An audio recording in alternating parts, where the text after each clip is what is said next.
Como bien les decía, he querido titular el sermón, La disciplina como expresión de amor. ¿A cuánto les gusta disciplinar?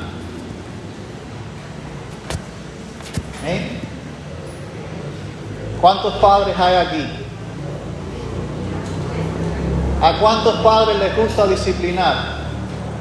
Ok. Honestamente les digo, a mí no me gusta disciplinar. Hay veces que uno se deja mover por la ira, por el momento, por la frustración, porque entiende que lo que está haciendo el niño o la niña es un desafío a la autoridad de uno como padre. Y después que ha descargado aquella frustración sobre el niño, entonces se siente mal. Porque nadie disfruta eso. Yo no lo disfruto.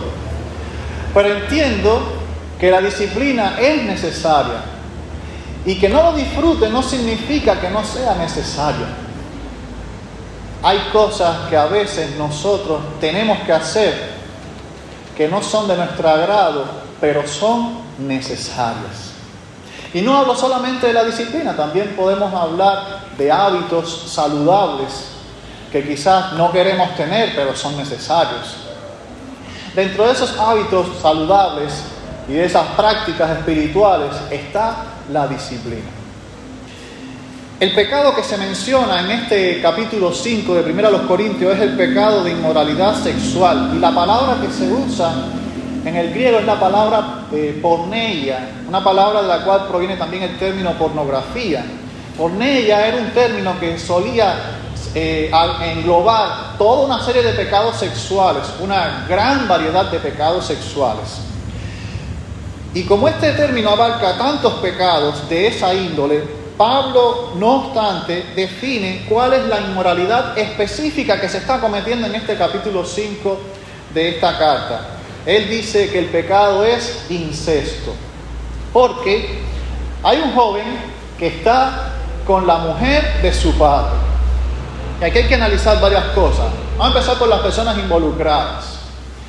Dentro de las personas involucradas tenemos un joven quien claramente parece ser un miembro de la iglesia, porque en este capítulo nosotros estamos viendo que Pablo está pidiendo que se tome una medida de disciplina con este joven.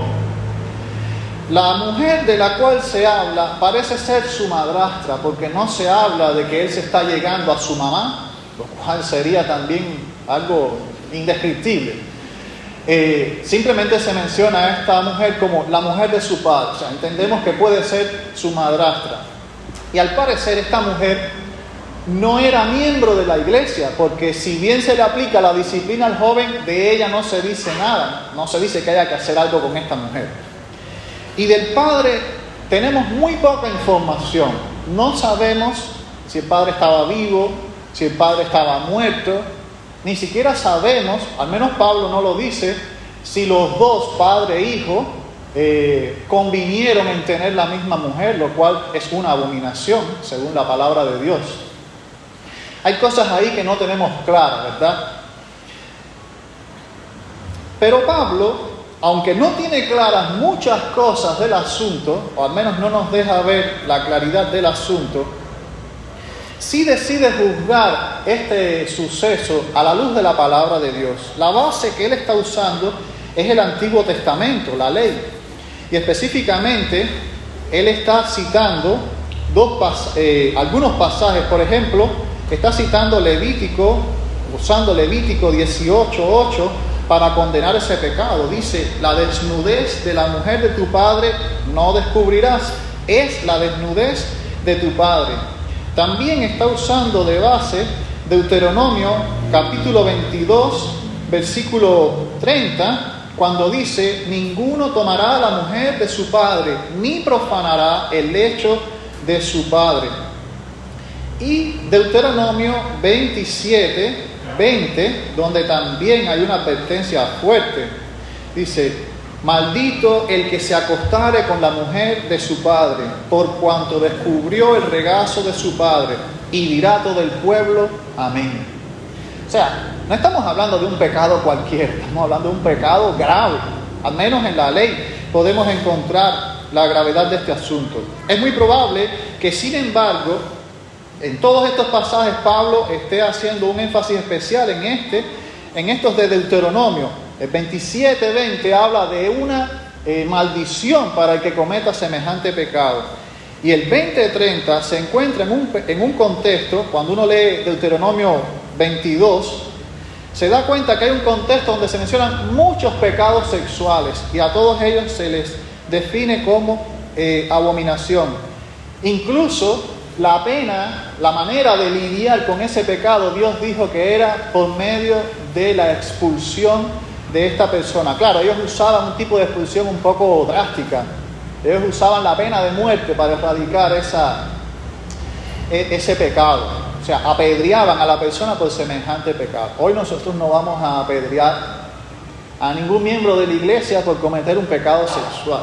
El Señor nos pone un listón mucho más alto que el simple apedreamiento.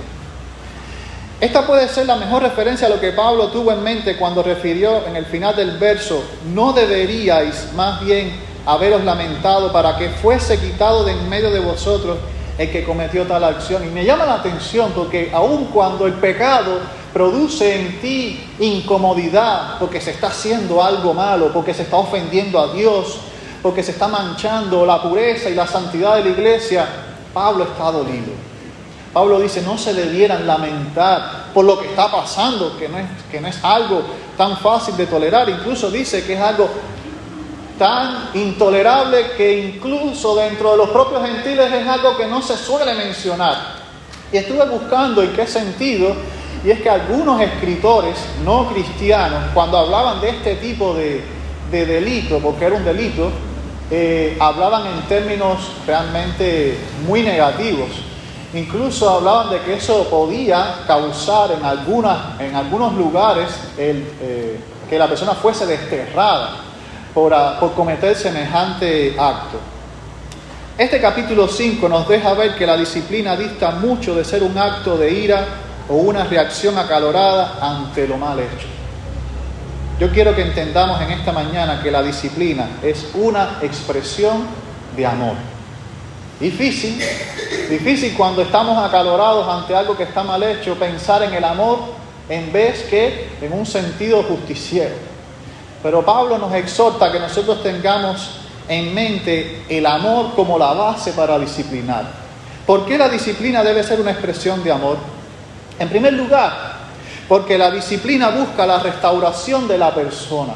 Nosotros nunca podemos olvidar que cuando se aplica una disciplina en la iglesia, no estamos erradicando un cáncer, no estamos botando algo del cuerpo, estamos buscando restaurar a alguien que se ha equivocado, pero que está mal espiritualmente y está mal delante de la presencia del Señor. Pablo no puede estar presente en ese momento entre los hermanos, él se encontraba distante, pero eso no impidió que Pablo tomara la iniciativa de expresar su opinión y escribe ausente en el cuerpo pero presente en el espíritu. Esa expresión no se puede malinterpretar como algo místico, o sea que el espíritu de Pablo estaba entre ellos. En realidad la expresión lo que viene a significar es que por medio de la carta Pablo se está haciendo presente entre la iglesia. Pablo está dando su opinión, Pablo está alzando su voz ante un asunto en que la gente no ha hecho nada. Y tú dices, pero ¿cómo es posible que la gente no pueda hacer algo ante un pecado tan evidente, ante algo que se condena incluso entre la gente que no son cristianas?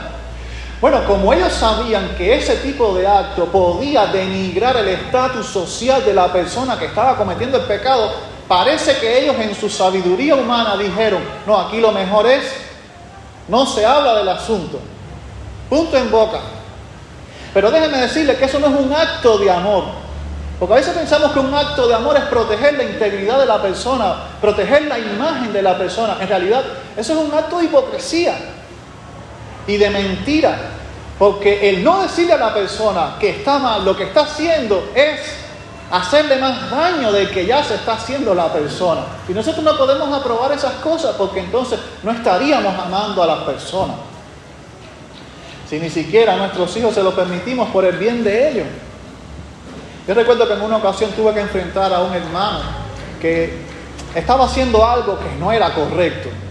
Pero imagínese usted, hay pecados que hay que cogerlos en el acto, infragante, como se dice, para verdaderamente confrontar a la persona. Y como el pastor casi siempre es el último que se entera, entonces al pastor le toca enterarse por terceras vías. Y recuerdo que un hermano me dijo, yo vi a fulano en esto. Esto es muy delicado, porque cuando usted se sienta con una persona y le tiene que llamar la atención, usted no puede ser un chismoso, ni tampoco estar regando lo que otra gente le dijo. Así que le dije a la persona, mira, lo que tú me estás diciendo es grave, pero tú serías capaz de sostener esa palabra delante de ese otro. Dice, yo la sostengo, no tenga problema, pastor. Tranquilo. Me senté con esa otra persona y le dije, te vieron haciendo esto, así, de esta manera, ¿es verdad o es mentira? Y él me dijo, ¿quién le dijo eso? Yo sabía que la piedra venía por ahí. ¿Quién fue que se lo dijo? Si yo no decía que me lo había dicho un hermano X, mire, yo quedaba como chismoso. Y le dije, fulano de tal, que te vio. Ese hermano no sabía dónde meterse. No sabía. Y en el momento en que estoy conversando con él, él me empieza a decir toda la repercusión que va a tener si la iglesia se entera de lo que él ha hecho, empezando por su familia. Si mi esposa se entera, si mis hijas se enteran. Yo le tuve que decir, ¿y por qué tú no pensaste eso antes de hacerlo? ¿Por qué tú no consideraste en ese momento que eso se iba a saber, que en algún momento alguien te iba a descubrir? ¿Ahora es que eres consciente de las consecuencias? Entonces, si yo hubiese dicho a la persona, mira, no lo voy a llevar a la iglesia para que tú no te veas afectado, yo no lo ayudo. Es complicado. Disciplinar a una persona siempre es complicada, pero cuando nosotros lo hagamos, pensemos que no es que la persona me jugó cabeza, la persona me faltó el respeto, la persona se rió de la confianza de la iglesia. No, mire, hay que hacerlo por amor a esa persona, porque queremos lo mejor para esa persona. La disciplina de la iglesia no parte del mérito de quien lo aplica, sino de la autoridad dada por Jesús a sus discípulos. Eso es cierto. Porque una de las cosas que me dijo esa persona ahí en mi cara fue, de nadie yo acepto lo que usted está haciendo conmigo, nada más de usted. ¿Y por qué usted? Él pensaba que la autoridad para que él fuese disciplinado, yo sí la podía ejercer porque tenía méritos para hacerlo, pero en realidad la Biblia enseña que no es en base a los méritos que nosotros disciplinamos a la gente. O sea, no es porque somos más santos que otros que podemos disciplinar a otros. ¿Sabe por qué cosa es? Dice Pablo en el versículo 4, en el nombre de nuestro Señor Jesucristo. Mire, puede que yo no sea el hombre más santo, el hombre más perfecto, pero es que no soy yo quien está tomando esta decisión. Es en el nombre del Señor que lo estoy haciendo. Es como si Dios mismo lo estuviese haciendo. Cuando Pablo usa esta expresión, está recordando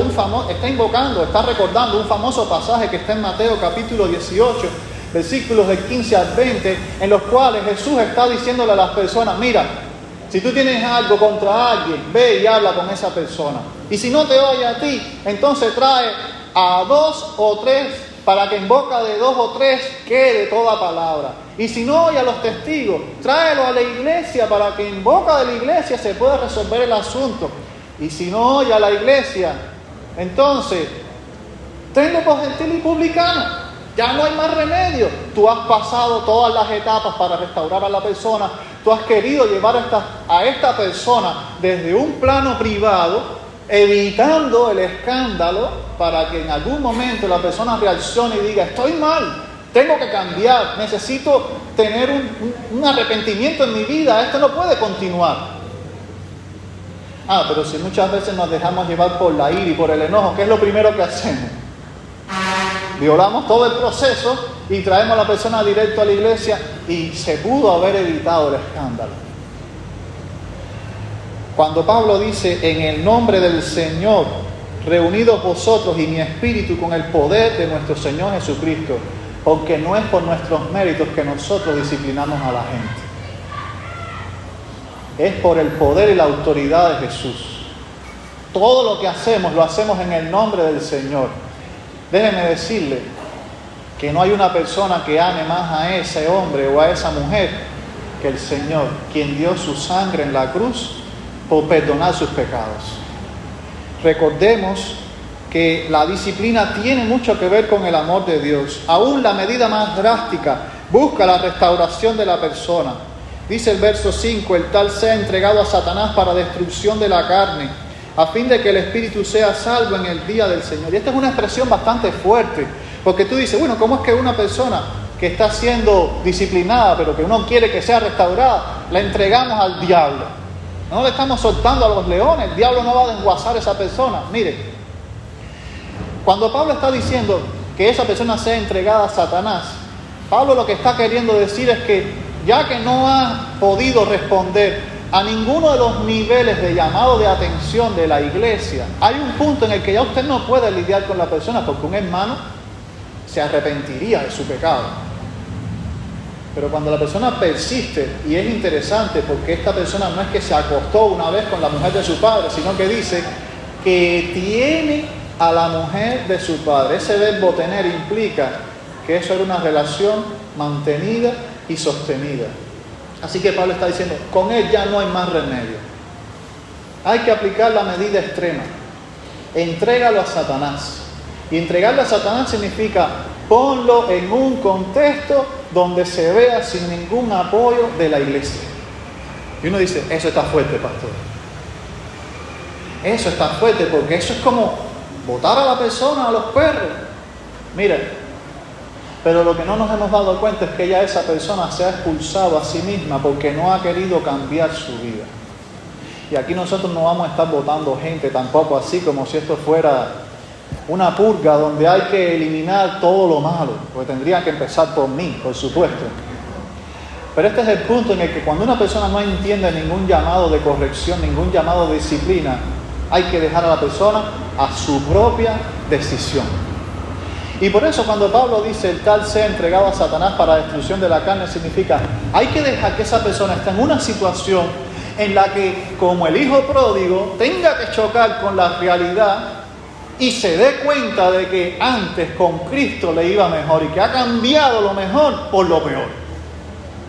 Entonces, ¿cómo destruye esa persona la carne? No es que cuando se muera su espíritu va a ir al cielo y se va a salvar. Pablo está diciendo, cuando esa persona se arrepienta de sus pecados, estará destruyendo la obra de la carne que fue la que le apartó del camino del Señor. Y entonces volverá a venir a Cristo y su espíritu será salvo. Porque no podemos gozar de una buena relación con Dios si estamos en la carne, si estamos haciendo cosas que a Dios no le agradan. Es necesario destruir lo que nos aparta de Dios para gozar de una buena relación con Dios. Así que aún la medida más drástica busca la restauración de la persona. Pablo dice, deja que choque con las consecuencias de su propia decisión. Si es un hijo de Dios, va a volver. Pero si no es un hijo de Dios, la evidencia va a ser manifiesta. Por eso, el propósito de la disciplina no es condenar a la persona, porque nadie puede saber lo que realmente hay en el corazón, sino más bien poner a la persona en un estado en el que tenga que sopesar ambos caminos y pueda comprobar que el camino de la vida eterna junto al pueblo de Dios es mejor. Yo he tenido la experiencia de conocer gente que se apartaron de los caminos del Señor y los he confrontado y les he dicho, ¿por qué tú no vuelves a la iglesia? Y me dicen, es verdad, las cosas en el Señor son buenas. ¿Verdad que el tiempo que yo estuve en el camino del Señor fue bueno? Pero no puedo. ¿Qué cosa es lo que no puede? No es que no puede, no quiere arrepentirse, pero sabe que en el Señor siempre tiene lo mejor. ¿Por qué la disciplina es un acto de amor? Porque la disciplina ayuda a evitar la influencia del pecado. Y esto es importante. Mire, el pecado siempre es contagioso. Siempre es contagioso el pecado. El pecado es más contagioso que la COVID. Porque ni aunque usted se ponga nasobuco, va a poder evitar el pecado. Lo único que puede contra el pecado es una correcta relación con el Señor. Pero tenga mucho cuidado, porque cuando el pecado se permite en la iglesia, el pecado termina contagiando a la iglesia. Pablo compara el efecto del pecado en la iglesia como el de un poco de levadura que está leudando toda la masa, dice el verso 6. Dice, ustedes no saben que un poco de levadura leuda toda la masa. Permitir ese pecado entre ustedes no les va a hacer bien, los va a contagiar. Y quizás alguien diga, sí, pero a mí nunca se me ocurriría acostarme con la mujer de mi padre. No, es cierto. Pero el permitir semejante pecado en la iglesia puede dar pie a que tú digas, bueno, si fulano está haciendo eso y la iglesia lo ha dejado, entonces que yo haga esto otro que no es tan grave, no va a pasar nada, ¿verdad? Y así es como la levadura leuda la masa. Así es como un pecado puede contagiar la integridad y la santidad de toda una congregación. Entonces, hermanos, cuando nosotros hablamos de la disciplina, estamos hablando del amor, no solamente del que está en pecado, sino también del amor de los que no lo están.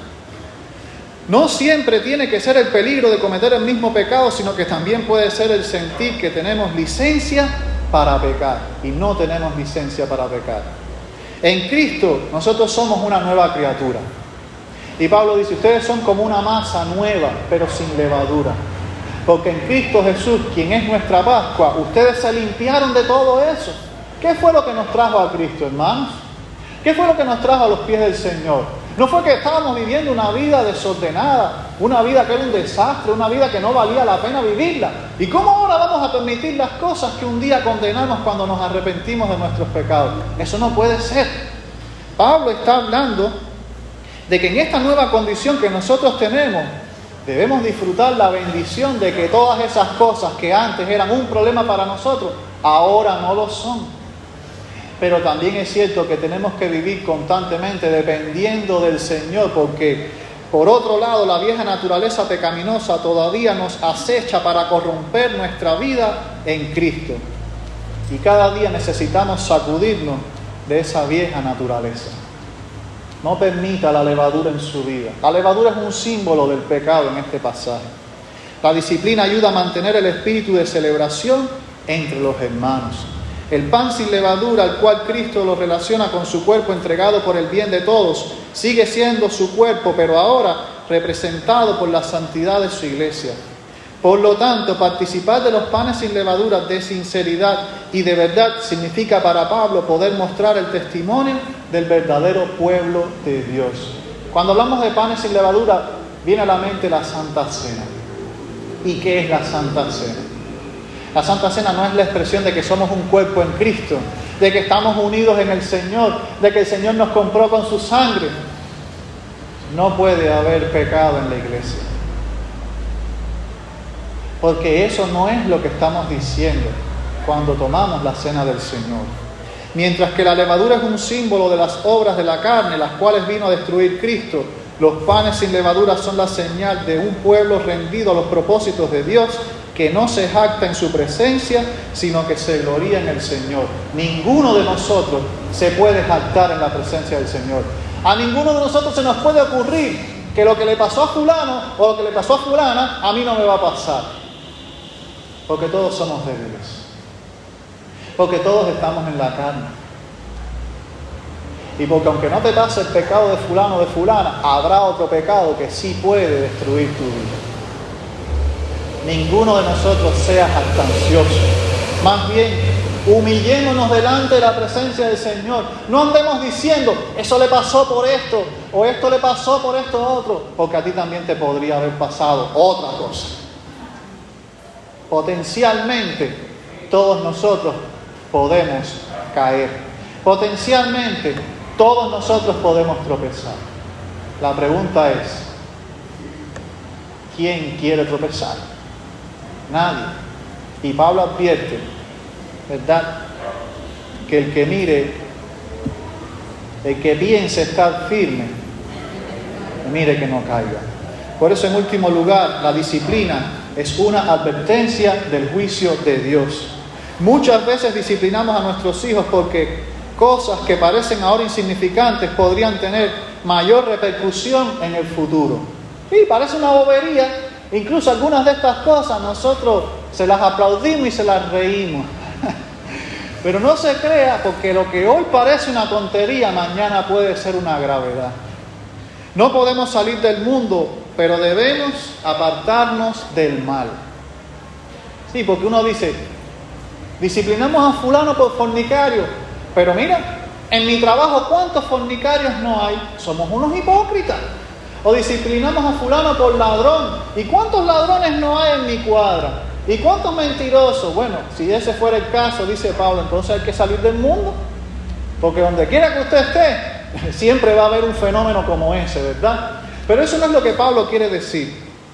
Lo que Pablo quiere decir es que aunque nosotros vivimos en el mundo, nosotros debemos apartarnos de aquellas cosas que sabemos que a Dios no le agradan. Y a veces, queriéndonos apartar nosotros de lo mal hecho que está en el mundo, que está en el ambiente donde Cristo no está en el corazón de las personas, encontramos que esas cosas se meten en la iglesia. Ahora, una cosa es que yo no participe de las cosas del mundo, y otra muy diferente es que yo lo venga a permitir aquí. No puede ser. Está bien que en una guagua yo no pueda alzar mi voz y decirle al chofer, oiga, quite esa música, que eso es una falta de respeto. O pueda callar a una persona en la guagua porque está diciendo malas palabras y 20.000 disparates. Porque es que ese no es mi ambiente. No lo puedo hacer. Lo que tengo que hacer es evitar toda influencia en ese sentido. Pero me tengo que seguir montando en la guagua y tengo que seguir chocando con gente en la cola de la bodega y seguir escuchando disparates de ese tipo. Pero en la iglesia, no, que va. Si lo que dice la Biblia es que no es las tinieblas las que desplazan la luz, sino al revés, la luz las que desplazan las tinieblas. Entonces, en la iglesia esas cosas no se pueden permitir. La disciplina establece una clara diferencia entre los que son y los que no son. Por eso dice Pablo en el verso 11, más bien os escribí que no os juntéis con ninguno. Eso quiere decir que no se mezclen. Que llamándose hermano fuere fornicario, o avaro, o idólatra, o maldiciente, o borracho, o ladrón, con el tal ni aun comáis. Y yo sé que esto parece radical, pero hay que entender la cultura de aquella época. En la cultura de aquella época del Medio Oriente, la hospitalidad era una característica de las personas. O sea, recibirte en su casa era algo normal.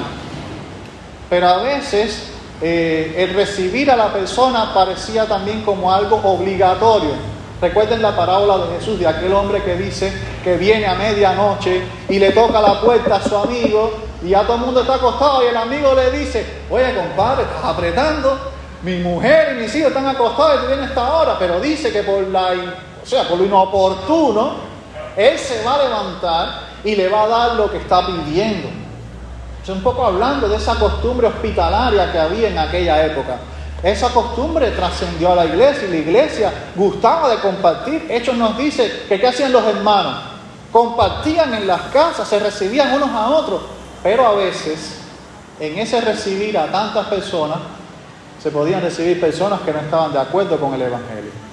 Y no solamente está este pasaje, sino también hay otros pasajes que advierten que, por ejemplo, personas que enseñan otra doctrina, herejías, dice que no los pueden recibir ni en la casa, ni siquiera que les digan bienvenido. Entonces, esto no quiere decir que si ahora disciplinamos a una persona, la persona no puede entrar al templo, que se le cierre la puerta del templo. Eso no es lo que está enseñando este pasaje. Este pasaje lo que está enseñando es que tenemos que hacerle sentir a la persona, mira, en la condición en la que tú estás, yo quiero que tú entiendas que es como si estuvieses fuera del cuerpo de Cristo. Y hay un peligro cuando uno está fuera del cuerpo de Cristo. Y el peligro es que Dios va a juzgar a los que están fuera, no a los que están dentro. La condenación es para los que están fuera, no para los que están dentro. Yo necesito hacerle sentir a ese pecador que está en una condición peligrosa, está en una condición de duda, está en una situación en la que si Cristo viene ahora en estos momentos, ¿para dónde va? Y quizás diga, no, pero yo levanté mi mano, usted no se acuerda que yo hice la oración de fe con usted en un culto. Sí, tú puedes decirme todo eso, pero aquel que conoce el corazón es el Señor. Así que mire, ante la duda, afínquese en Cristo y asegure su relación con el Señor para que cuando venga el día usted sepa para dónde va y no lo sorprenda el veredicto del Señor. Por eso la disciplina, ¿verdad?, es una advertencia de juicio de Dios. Nuestro papel en la tierra no es juzgar a la gente. Nuestro papel en la tierra es dar el mensaje que dice, reconciliados con Dios. La disciplina nunca es una experiencia agradable tanto para quien la recibe como para quien la administra, pero es mejor sufrir la disciplina de la iglesia en este mundo, donde podemos arrepentirnos, que el juicio de Dios en la eternidad, donde no habrá ninguna otra oportunidad. Disciplinar nunca ha sido algo fácil, pero si yo no disciplino, yo no estoy mostrando que amo a la persona. Mi mejor amigo no es quien siempre me adula. Mi mejor amigo no es quien siempre me está diciendo lo que quiere escuchar. También mi mejor amigo es aquel que cuando hay que llamarme la atención, lo hace, pero lo hace por amor.